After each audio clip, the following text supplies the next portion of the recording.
جی السلام علیکم۔ اب سوچنے والی بات یہ ہے کہ دیمک آج سے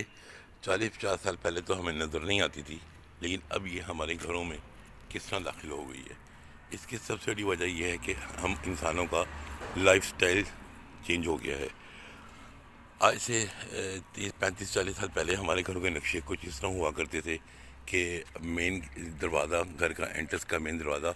اور اس کے بعد لیفٹ یا رائٹ پر باتھ روم، جس کو ہم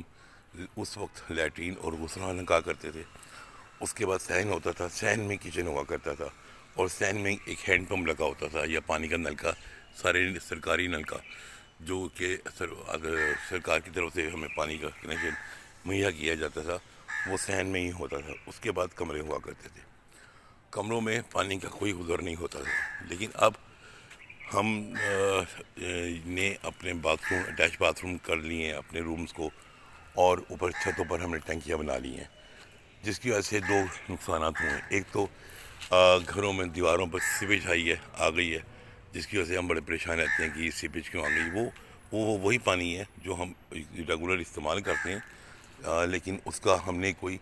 وے آؤٹ نہیں نکالا ہوا ہوتا، اور وے آؤٹ اس کا نکل بھی نہیں سکتا۔ گھر میں اب پانی کی ٹینکی اوور فلو ہو گئی ہے، اس کا پانی چھت پر جمع ہو رہا ہے، چھت پر جمع ہوتے ہوتے وہ ایسا دیواروں میں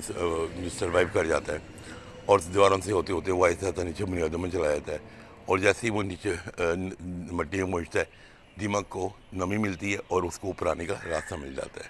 اور بالکل اسی طریقے سے یہ ہم باتھ رومس میں جو پانی استعمال کرتے ہیں، باتھ روم میں بھی ہماری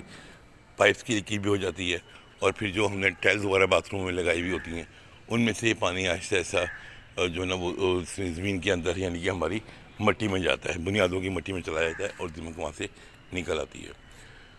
اب لائف سٹائل تو ہم دوبارہ وہ پرانا والا نہیں لے کر آ سکتے، لیکن کم از کم ہم اس کا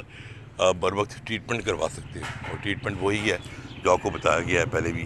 کہ میری سابقہ ویڈیوز میں بھی یہ ٹریٹمنٹ شامل ہے کہ پہلے ہم بنیادوں میں سپرے کریں، پھر ہم فرش ڈالنے سے پہلے سپرے کریں۔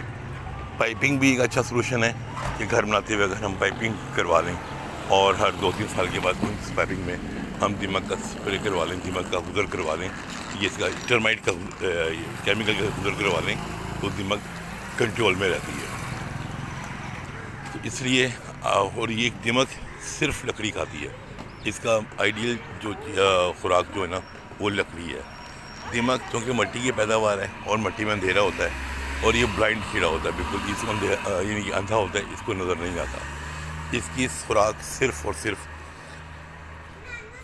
لکڑی ہے، یہ لکڑی بڑے شوق سے کھاتی ہے،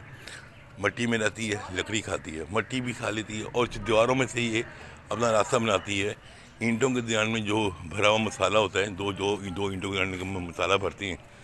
اس مسالے میں سے یہ راستہ بناتی ہے، اور اس کے بعد یہ ہماری قیمتی لکڑی تک پہنچتی ہے۔ اس لیے آپ اس کو